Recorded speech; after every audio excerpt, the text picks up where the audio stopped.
Molto veloce, sono venuta ad ascoltare e sono stata chiamata anche con un titolo che io ho rifiutato da subito, onorevole, tu preguntato di tu dirai, voglio dire una cosa, che innanzitutto io ringrazio per questa iniziativa importantissima, perché è un'iniziativa che porta a disseppellire la nostra storia. E abbiamo necessità perché la nostra storia venga disseppellita, per avere strumenti.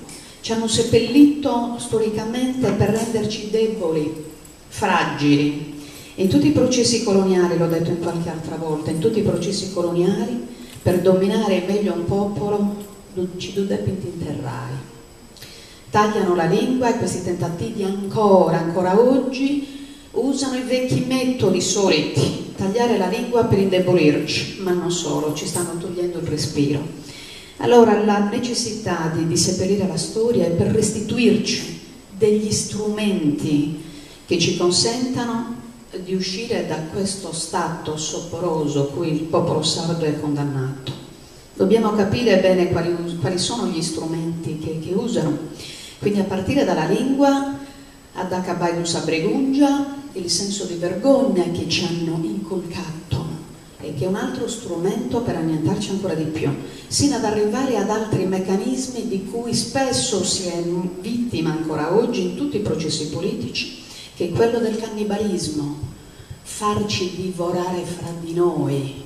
O prendiamo consapevolezza di questo, oppure noi non abbiamo futuro di riscatto come popolo.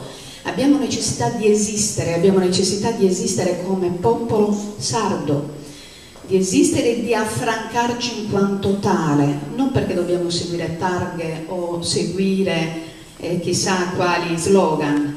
Noi abbiamo davvero bisogno di autodeterminare il nostro futuro, perché se no è finita e dobbiamo anche accelerare molto questi tempi.